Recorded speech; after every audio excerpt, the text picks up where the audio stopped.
Hello, I'm Joe Spina, and welcome to The Joe Show, where truth is our mission, value our realm, set as we see it, and frankly, as well. The past, the present, and the future. In 1899, Spain ceded the Philippines to the United States after more than 300 years of Spanish control.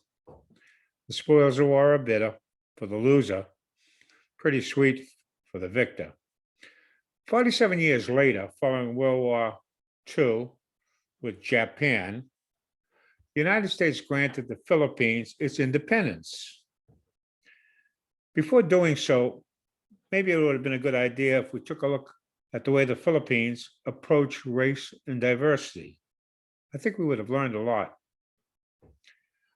Post-colonial Eurasians, that's a combination of Asian and Europeans, Eurasian landmass, can be found in practically every country in Southeast Asia, most especially in the Philippines.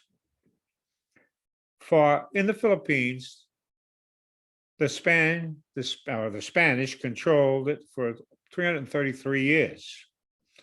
4 years the British were settled there, and for 49 years, we had an American occupation of the Philippines.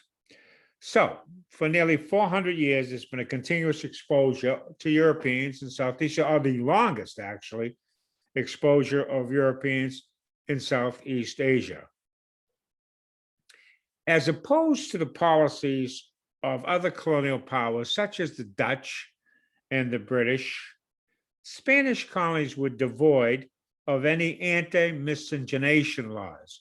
Simply put, they didn't care whether you married someone from a different race than you were. That's not the case with the British and the Dutch. There were laws against it. And by the way, those laws apply to colonial United States. Interestingly, if you take a look at North and South America and Central America, most of the Caribbean, where the Spanish had their colonies, you're not going to find the type of racial divide and separation of races and attitudes that you do in Canada and the British colonies, former colonies. The British looked at slavery, for example, as chattel, property. You own a horse, you own a car, piece of property. Not so the Spanish. They had a different view entirely.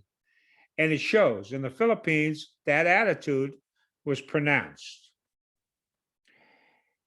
The Spanish implemented, in fact, they implemented incentives to deliberately entangle the various races together in order, practically speaking, in order to stop rebellion, in order to stop division and animus.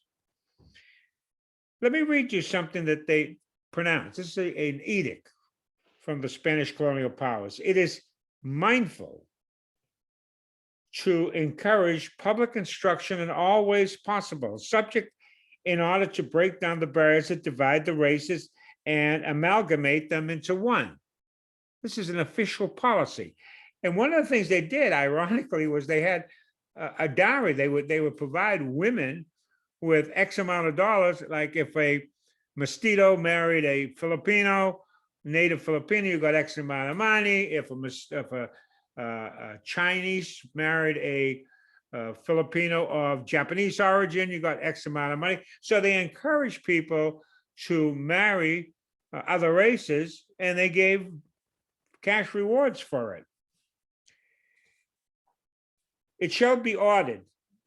This is in that directive. It shall be ordered that when a Filipino chief, and this is an indigenous people because they were tribal, when a Filipino chief goes to the house of a Spaniard, he shall see himself as the latter's equal.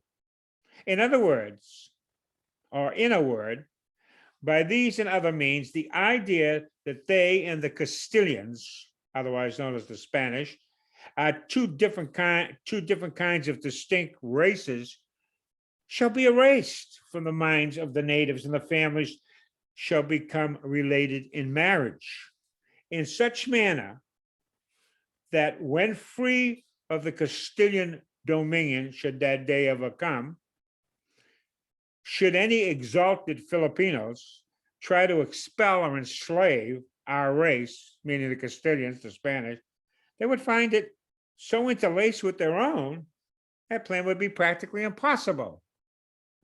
You get rid of the Hatfields and the McCoys.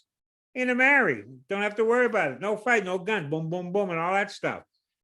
Pretty far reaching. The fluid nature of racial integration in the Philippines during the Spanish colonial period was recorded by many travelers and public figures of that time. Notably, they were impressed by the lack of racial discrimination. The lines that separated entire classes and races was decidedly less marked in the Philippines than in other European colonies in Asia, namely Indonesia, Burma, the British, Dutch, and French Indochina for that matter. Another thing that helped considerably holding the people together in the Philippines was one religion, fundamentally Christian, predominantly Roman Catholic. It acted like a glue to hold the whole thing together. And perhaps we here in the United States better understand the importance of religion in holding our society together. Race, which is the great divider of most societies, and all societies probably, most likely, was not an issue under Spanish colonial rule. The admirable contrast and exception to racial discrimination so markedly present and the people of the Philippines is indeed admirable, noted Sir John Bowring, who happened to be the Governor General of British Hong Kong at the time, and a and seasoned traveler. He made a trip in the Philippines in the 1870s. He's also known to have written quite a few books about cultural differences in Asian colonial the colonial world. Similarly, and contemporaneous was an English engineer, Frederick Sawyer, who had spent most of his life in different parts of Asia, and for that matter, had lived in Luzon, one of the largest island in the Philippines, for many years. He had this to say: as far as racial integration and harmony was concerned, the situation in the Philippines was not equal to any other colonial power or by any other colonial power.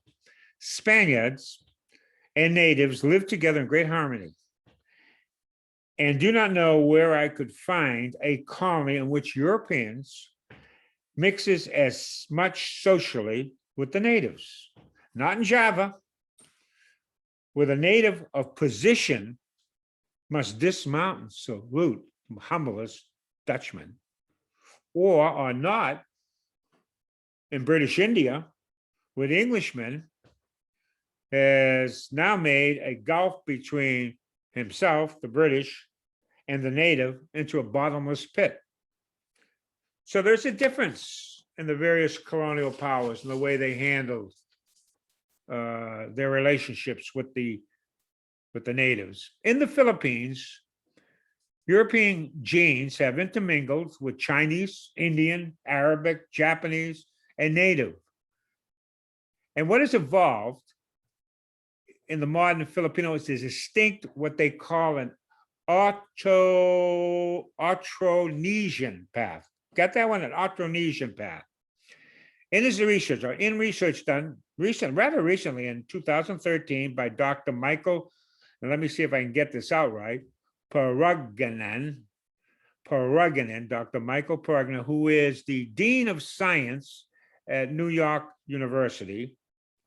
He concluded that Filipinos today are the conclusion of an, once again, Austronesian evolutionary result of almost 500 years of European, mainly Spanish and British and American, settling in with the natives and other migrants, Asians, in the islands of the Philippines. Hopefully, 250 years from now, the same can be said about the United States, and all lives will matter.